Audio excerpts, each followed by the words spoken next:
अस्सलामुअलैकुम, welcome back guys. तो क्या हाल है? तो आज हम लोग आ चुके हैं एक नए टॉपिक के साथ। और आज का टॉपिक है ऑब्जेक्ट ओरिएंटेड प्रोग्रामिंग। तो object oriented programming is one of the core fundamentals, ठीक है, ऑफ प्रोग्रामिंग। और इसमें हम लोग क्या करते हैं कि ऑब्जेक्ट के गिर्द प्रोग्रामिंग करते हैं। जैसे नाम से ही जाहिर है कि ऑब्जेक्ट ओरिएंटेड है, तो मीन्स कि हम ऑब्जेक्ट्स बनाते हैं इसमें, ठीक है, और ऑब्जेक्ट के थ्रू ही सारा डेटा वगैरह मैनेज करते हैं, और ऑब्जेक्ट्स के अंदर ही सारी हमारी प्रोग्रामिंग होती है, ज़्यादातर ऑब्जेक्ट्स से रिलेटेड होती है। तो काफ़ी ज़्यादा आसान है। इंशाल्लाह मैं आपको इसमें काफ़ी टॉपिक्स कवर कराऊंगा, इनहेरिटेंस, सुपर्स और कंस्ट्रक्टर्स और क्लासेस, ठीक है, और इंटरफेसेस, काफ़ी ज़्यादा चीज़ें। तो स्टार्ट करते हैं। Let me here open my VS Code and remove the existing code here, and let me close down this console and clear the side window here, ठीक है, collapse it। और यहाँ पर मैं अपना पहला टॉपिक लिखता हूँ कि क्लास हमारे पास क्या होता है, ठीक है। अब जो क्लास होता है, ये this is the main hero of object oriented programming, ठीक है। तो classes is like a blueprint जो हमारे पास हम लोग यूज़ करते हैं, जिसके ज़रिए से हम लोग क्या करते हैं कि ऑब्जेक्ट ओरिएंटेड प्रोग्रामिंग करते हैं, ठीक है। This is like a blueprint. इसकी मदद से हम बाकी ऑब्जेक्ट्स बना सकते हैं, ठीक है। तो क्लासेस जो होते हैं, these are the building blocks of object oriented programming. तो they serve as and play a role as a blueprint. तो मिसाल के तौर पर हमारे पास एक प्रोडक्ट है, ठीक है, और प्रोडक्ट के अंदर हम क्या करते हैं कि उसकी प्रॉपर्टीज़ होती हैं, ठीक है, उसका प्राइस होता है, उसका नाम होता है, उसकी बिल्ड क्वालिटी होती है, ब्रांड होते हैं, बहुत सारी चीज़ें होती हैं। तो हम क्या कर सकते हैं कि क्लासेस के ज़रिए से उसका एक ब्लूप्रिंट बना सकते हैं। या एक गाड़ी है हमारे पास, ठीक है, तो उस गाड़ी की ब्लूप्रिंट बना सकते हैं कि इस गाड़ी में क्या क्या चीज़ें होंगी। या हमारे पास एक घर होता है, ठीक है, उस घर का एक ब्लूप्रिंट होता है। अब जो ब्लूप्रिंट्स हमारे पास होते हैं उनके हम कई ज़्यादा, ठीक है, उन एक ही ब्लूप्रिंट को यूज़ करके कई ज़्यादा चीज़ें बना सकते हैं, ठीक है, काफ़ी ज़्यादा चीज़ें बना सकते हैं। मिसाल के तौर पर हमारे पास एक गाड़ी है, ठीक है। अब ऐसा तो नहीं होगा ना कि हमारे पास एक ही ब्लूप्रिंट है तो हम एक ही गाड़ी बना सकते हैं, तो ऐसा तो कभी नहीं होता। तो हम एक ब्लूप्रिंट बनाते हैं और उसी ब्लूप्रिंट के बेस पर हम काफ़ी ज़्यादा गाड़ियाँ बना सकते हैं। So the new cars we create through this one blueprint are called instances of this blueprint, ठीक है, वो इंस्टेंस कहलाते हैं इस ब्लूप्रिंट के। तो we will learn about instances too, ठीक है। और यहाँ पर फर्स्ट क्लास हम लोग बनाते हैं, ठीक है। तो क्लास बनाते कैसे? स्टार्ट करते हैं क्लास से। तो क्लास हम बनाते हैं क्लास कीवर्ड से, ठीक है, इसका सिंटैक्स इस तरह से है। और फिर हम लोग इसका कोई नाम देते हैं। तो नाम हम कोई सा भी दे सकते हैं जो आपको रेलिवेंट लगे, जिस तरह से आप प्रोग्राम लिख रहे हैं। तो यहाँ पर फ़िलहाल मुझे प्रोडक्ट का क्लास बनाना है, ठीक है।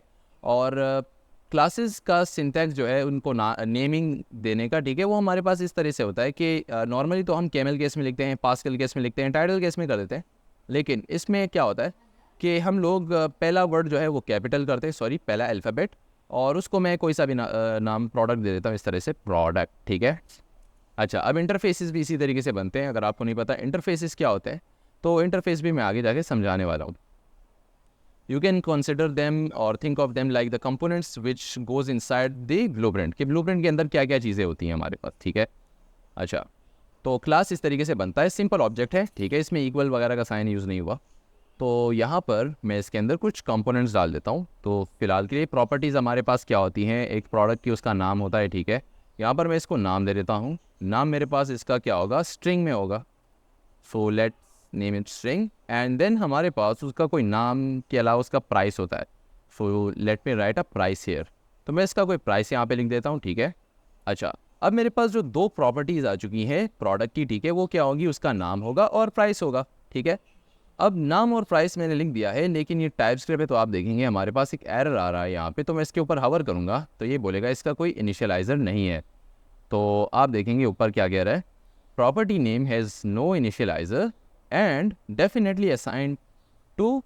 सही है, किसी कंस्ट्रक्टर को भी असाइन नहीं है। तो अब ये कंस्ट्रक्टर क्या होता है हमारे पास, ठीक है। कंस्ट्रक्टर फंक्शन क्या करता है कि कंस्ट्रक्शन करता है किसी प्रोडक्ट की, ठीक है। या फिलहाल तो हम प्रोडक्ट बना रहे हैं, इस वजह से वो प्रोडक्ट की कंस्ट्रक्शन करेगा, सही है। अगर हम कुछ और बना रहे होते, गाड़ी बना रहे होते, तो वो गाड़ी की कंस्ट्रक्शन करता है। तो सिंपली वो कंपोनेंट्स को एक जगह पर मिक्स कर लेता है और उनको कंस्ट्रक्ट कर लेता है, कोई इससे चीज़ बनाता है। अच्छा, अब यहाँ पर हम लोग कंस्ट्रक्टर फंक्शन कैसे बनाते हैं क्लासेस के अंदर, कि हमारे पास कंस्ट्रक्टर कीवर्ड होता है। तो यहाँ पर कंस्ट्रक्टर मैंने लिख दिया है, और एज नॉर्मल फंक्शंस हम इसका syntax round brackets and curly brackets से देते हैं। अब ये जो राउंड ब्रैकेट्स है इसके दरमियान हमारे पास पैरामीटर्स जाते हैं। तो पैरामीटर्स हमारे पास कौन से होंगे, प्रॉपर्टीज़ ऊपर जो हमने दी है नाम, ठीक है, इनको कुछ वैल्यूज़ असाइन होंगी, तो वो वैल्यूज़ इसी पैरामीटर्स के अंदर आकर स्टोर होंगे। अब जब मैंने इस कंस्ट्रक्टर के ऊपर हवर किया दूसरी बात, तो यहाँ पर आप देखेंगे कि ये प्रोडक्ट्स का कंस्ट्रक्टर है, ठीक है, तो इसका आइडेंटिफायर कौन है, ये प्रोडक्ट है, ठीक है। तो let me just name this parameter here. तो अच्छी बात हमारे पास ये होती है कि सेम रख लें, उससे हमें पता चल जाता है, ठीक है। तो नेम होगा हमारे पास, ठीक है, जो कि हम इसको आर्गुमेंट पास करेंगे बाद में इस कंस्ट्रक्टर फंक्शन को, तो वो होगी स्ट्रिंग में, ठीक है। और फिर मैं कॉमा देता हूँ और यहाँ पर प्राइस भी हमारे पास होगी, तो प्राइस भी मैं लिख देता हूँ और ये हमारे पास नंबर में होगी, ठीक है। अच्छा, यहाँ पर प्राइस मैंने स्ट्रिंग में दी है, so let me just assign it here, number कर लेते हैं इसको।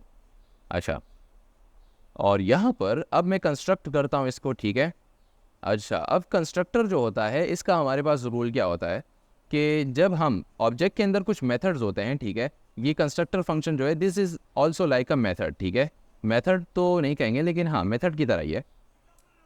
तो हम क्या करते हैं इस फंक्शन के अंदर, मुझे टारगेट करना है किसको, इस नेम प्रॉपर्टी को, और इसको फिर एक वैल्यू असाइन करनी है। तो वो वैल्यू मेरे पास कहाँ पर स्टोर होगी, इस पैरामीटर के अंदर, ठीक है, जिसको आर्गुमेंट पास होगा। So how do we trigger it, how do we target it, तो मैं कहूँगा कि दिस, ठीक है, this refers to the properties inside the class here. तो this refers to this keywords, ठीक है, प्रॉपर्टीज को, ये पैरामीटर को टारगेट नहीं करता। अच्छा, तो दिस डॉट, यहाँ पर आप देखेंगे मैंने जब डॉट लिखा, डॉट नोटेशन से मेरे पास क्या आया, नेम एंड प्राइस आ गया।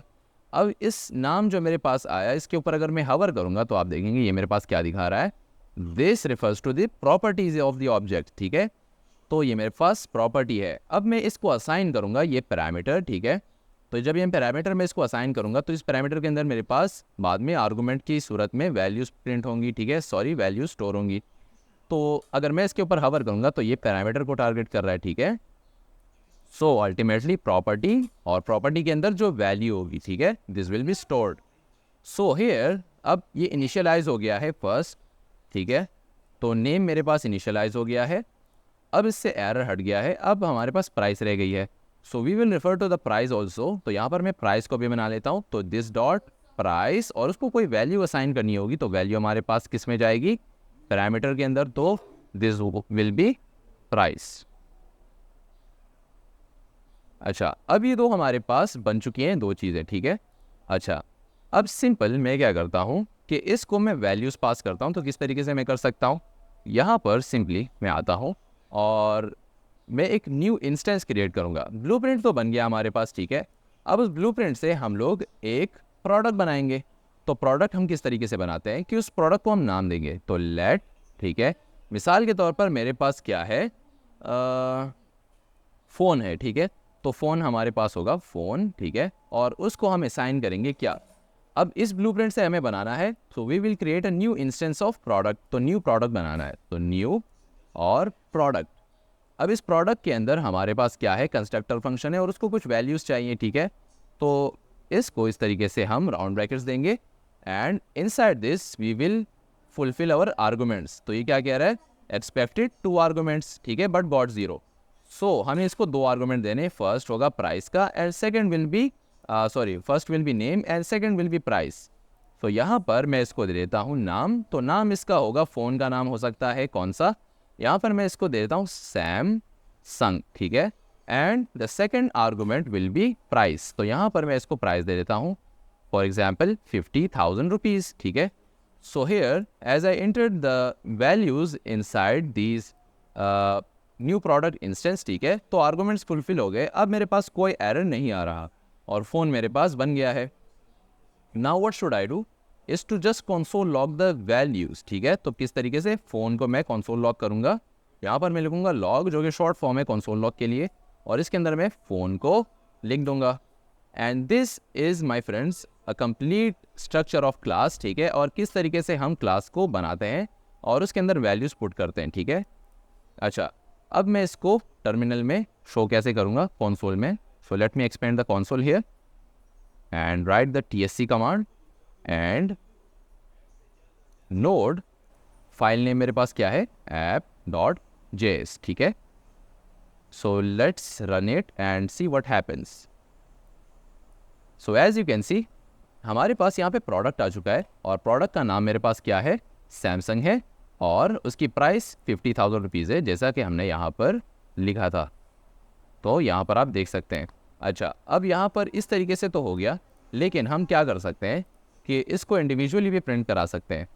तो यहाँ पर मैं इस फ़ोन के ऊपर क्या करूँगा, डॉट नोटेशन लगाऊंगा, तो आप लोगों को दिखेगा यहाँ पर उसकी नेम और प्राइस होके आ रही है मेंशन, ठीक है। लेकिन हम दोनों को एक साथ प्रिंट कराना चाहते हैं। So what will I do is to use template literals, और बैकटिक्स में लगाता हूँ डॉलर कर्ली ब्रैकेट, ठीक है। तो फ़ोन पहले मैं लिखूँगा फ़ोन, ठीक है।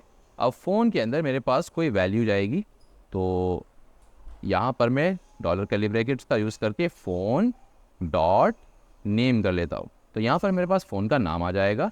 एंड सेकेंडली मेरे पास क्या होगा, मेरे पास होगा प्राइस, ठीक है। तो मैं लिखूँगा प्राइस, ठीक है। And then what will I do is to use the dollar curly bracket syntax, और यहाँ पर मैं फ़ोन के अंदर जो प्राइस है उसको मैं एक्सेस कर लेता हूँ डॉट नोटेशन से। तो अब मेरे पास सही से वैल्यूज़ प्रिंट होके आएंगी। तो first this will print an object if I right console and only phone, ठीक है। और उसके बाद ये इसके अंदर की वैल्यूज़ को एक्सेस करेगा, फ़ोन डॉट नेम वगैरह। So let's check, let me save the file and expand the console again and press the up arrow and enter. So this will bring the previous command that I entered. तो आप देख सकते हैं यहाँ पर मेरे पास क्या आ रहा है, फ़ोन, तो मेरे पास है सैमसंग, ठीक है। एंड नाउ प्राइस मेरे पास 50,000 रुपीज़ आ रही है। तो ये अब हमने क्या किया कि ऑब्जेक्ट के अंदर जो वैल्यूज़ थी उसको प्रिंट कराया, पूरे ऑब्जेक्ट को प्रिंट नहीं कराया जैसे हमने प्रीवियसली किया था। So that was it for objects today. Thanks for watching the video and I will see you guys in the next video explaining the other things.